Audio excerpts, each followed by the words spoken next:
Redditors who have been in legal trouble after pirating a song/movie/etc. What happened? Not been in legal trouble, but at university I had an awkward phone call. Hi, this is Bill from the ed department. Would you care to explain why you're downloading Tropic Thunder? We've had a cease and desist notice from Paramount Pictures. UHH. I heard it was good and wanted to watch it. Awkward as hell response. Well, can you stop? Yeah, okay. Thanks, bye. Nothing happened. In college I was one of 3 students at a major Los Angeles university to be sued by the RIA in 2005 for downloading music on Kazaa.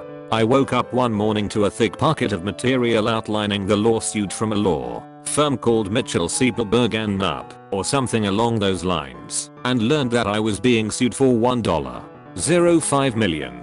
Long story short, I called the RIA's settlement hotline to settle out of court. They proposed a settlement of $50,000. I told them I'd call back after I mulled it over. I called back a week later and said I couldn't afford that. This process repeated until they offered to settle for $3,750. I had that in my account at the time, so I agreed. They sent me an authorization form to charge my account. Months passed and no charges appeared on my account. Then I get a call from another law firm saying that they needed my information because Mitchell Siegelberg and Knapp had gone out of business and had failed to pass on my files to the new RIA law firm. I hung up. Never heard from them again. I actually am still in legal trouble. When I was a freshman in college, 2005 to 2006, I allegedly downloaded some songs illegally using LimeWire, or maybe Kazaa, I can't even remember anymore, on the dorm network. Sophomore year of college, I get a letter from my school and the RIA saying that they caught me. Here's a list of 18 songs I downloaded, and I could settle for $3,000 or they would take me to court. I thought it was some kind of joke/scam and ignored it. A few months later, I get another letter from the RIA saying that I could still settle, but now for $5,000, and if not, they would take me to court. This is when I decided to look into the whole thing. Found out that they are in fact a real company, and I was in trouble. I talked to a lawyer who told me to just settle because fighting would cost a lot more than that, and I would likely lose. But being a broke college student, I certainly didn't have $5,000.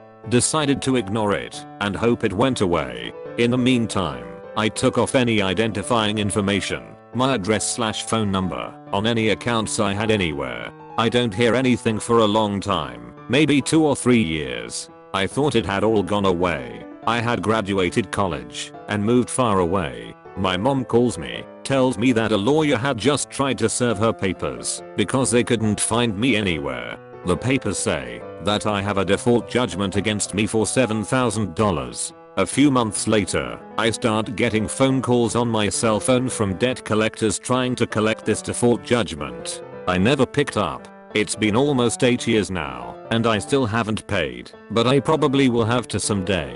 I don't get phone calls anymore from debt collectors. I thought it would mess up my credit, but I recently looked at my credit score, and it looked fine. So I'm not really sure what's going to happen. Sucks though, I hate the RIA. I downloaded shit from HBO and got an email from my internet company and HBO. I called my service provider, pretended to cry, and said that it was probably my junky roommate that watches that filth, seeing as I was away volunteering on a mission trip. I also told them that my roommate had recently moved out and stuck me with everything. They took away everything, and I was never contacted again. I didn't actually have a roommate, and I don't go on volunteer missions. I just like watching HBO for free. I accidentally seeded a torrent of a major movie from my work, a university, and it got traced back to me. I got a shitty letter from Warner and a legal disclaimer from my work to fill out and sign to say that I'm a dishonest lowlife idiot and I will never do that kind of thing again. The guy who delivered the paperwork to me hooked me up with a proxy to ask what I upload/download. Edit. I've been asked a few times what the proxy service was. I actually didn't need to use it and can't remember the details, and it was set up on a computer I no longer have, so I'm afraid you'll have to search for one on your own. The Asian guy who used to sell me pirated DVDs from the back of his car in a parking lot disappeared. I really miss him. Freshman year of college, the connection speed in the dorm was mind-boggling compared to what I had back home. I went hog wild. A month later I got an email from the ed department letting me know I was in the 99th percentile of data use for the entire college. I went to a big school, and that if I was doing something legitimate, to let them know what it was, and if not, to cut it out. It was fine though. It took me years to get through what I had already grabbed at that point.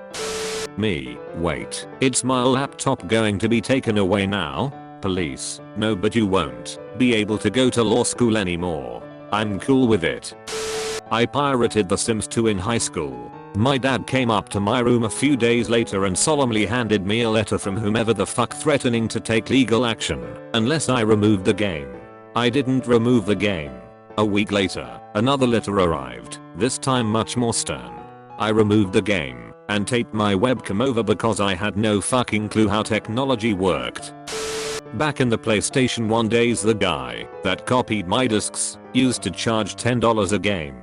Got his door kicked down by the cops. He was able to find original copies of all but 2 of the 100 plus or so games he had. You were allowed to make backup discs. I think he got a decent fine for each game, maybe $1,000 per game or something.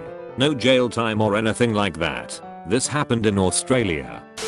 It was not pirating. I was making electronic musics, originals and remixes too. So I made a remix from a popular song. Then I sent it to few DJ friends and uploaded a 1-minute teaser from it to SoundCloud without download option. Actually a lot of people loved it. Then I sent it to the original song's record label if they are interested in the remix. Then they sent me a warning. If I don't remove it from the internet they will sue me for 10,000 euros because of copyright. So I have removed the track from SoundCloud because I didn't want any trouble. Though my DJ friends played it in parties for a few weeks, months. My friends have gotten emails/letters. My particular ISP actually called me about it once. But now we all use proxy software and the letters and phone calls stopped. My ISP is Suddenlink. One day, my internet randomly shut off. I called my ISP and I was told that someone at my residence downloaded copyrighted material, Back to the Future. After hearing what they had to say, I was told that if my residence was caught downloading copyrighted material 10 total times, my internet could get shut off for up to 6 months. NBD. Apparently, it'll take 63 years before they catch me the 10th time. TL. Doctor got a job. I got a letter while in college about downloading Shaun of the Dead. Went to their /discipline hearing. Saw they needed a work study to help students with computer problems. I applied and accepted. I then spent my evenings telling people to remove pirated movies from their PC and installing antivirus software. I ended up getting to know a lot of it and real-life people and landed the job I have now, 5 years later, because of it. I once posted a torrent link to a porn once and got a message from an account claiming to represent a major porn production company strongly suggesting that I stop posting links. I'm not sure what they could do, especially to a Canadian. I also got a PM from a guy once asking if I actually worked for a porn company and was setting up honeypots to entrap people. He used link I posted and got a cease and desist letter. So he assumed I had set it up. I didn't. I believe in the freedom of the FAP for all. I don't post torrent links anymore though. People can find them on their own. One of the funniest/shittiest things I did as a teen was get a convenience store busted for selling pirated movies. The dude had M on the counter. I wanted Spider-Man 2, but didn't want a shitty cam. I wanted a screener. He assured me it was an HD screener and told me he'd refund me if it wasn't. Got home and it was a shitty cam. I go back the next day and demand my refund and the guy refuses and tells me to fuck off. So I went online and found Sony's info to report the guy. A week later his store got shut down and he got sued as far as I heard. Should have given me my $3 a mirror. In 09, I pirated the notorious Big Movie. The next day, accessing the internet brought a year ISP has detected the notorious Big Movie on your computer. Please delete this file and call us to access the internet. Apparently they have a 3-strike policy. Always found it funny that for everything that I've got over the years it was that movie, lol. Myself and several friends in the early 2000s used Merc NWMNE1 to distribute pirated movies. I'm not talking about simple little torrents. I'm talking we had some top site access and distributed stuff a couple weeks before it hit the theaters. As you can imagine, this meant a lot of bandwidth usage. A couple of us received cease and desist letters from our providers, Time Warner at the time. One of our friends actually was greeted with a browser window which said if he did not stop, he would have his service terminated. He had to press an I understand button to continue. Can we just take a moment for Frank Ocean, who got sued by the Eagles for his cover of Hotel California? They demanded he remove it. It was a free download and never play it. Stone Cold Bastard then plays it live at Coachella. Received a letter about a porn video I downloaded, Comfort Cocktails. My mum actually read the name of the film in question out loud. I threw a bad poker face and rambled about IP addresses. I think they bought it. My only regret is that I later found the video available for streaming on Pornhub. I also got a letter from an American lawyer, forwarded by the ISP. They said we are sure it's an oversight, that it's being shared, and you own the original. Please remove the share. The translation is we don't care, and we want to keep you as a customer. Could you delete that file, so we can make this lawyer to go away? Thanks. Deleted the file in question. Never heard from them again. Downloaded terabytes. I lived in Switzerland at the time. It was a movie that wasn't even in cinemas in Switzerland at the time. I had to promise to write an apology letter to the Borderlands dev team in exchange for having my internet turned back on. I didn't write it. If anyone who worked on Borderlands is reading this, I'm sorry for torrenting your game. I bought it a year later. Borderlands 2 was better. I got a nasty letter from my university's after downloading Linux. I had just built my first PC and had torrented an ISO for Linux Mint, which is how that distro is distributed, to install on it, which I left seeding for the better part of a day while I worked on my computer. I was smart enough to set upload speed caps to avoid drawing too much attention. Later that week, I got this nasty letter from university, it basically saying they'd noticed illegal activity associated with my MAC address, and if I did it again, I'd get kicked off the network / referred to the dean of students. Seeing as I hadn't done anything illegal, I called it to see what their problem was. I spoke to a student employee who you'd figure would be at least moderately up to date on computer things. Turns out, nope. They basically said that they saw a 2 GB download that went really quick on ports associated with torrents, and that I must have been downloading a movie. I said that no, I had been downloading Linux to install on my desktop. What happened next still blows my mind. Linux? Isn't that an operating system? Me, yeah. It's a free operating system. Well, just because you downloaded it doesn't make it free. You still need to pay for it. Me, no I don't. It is literally designed to be downloaded for free.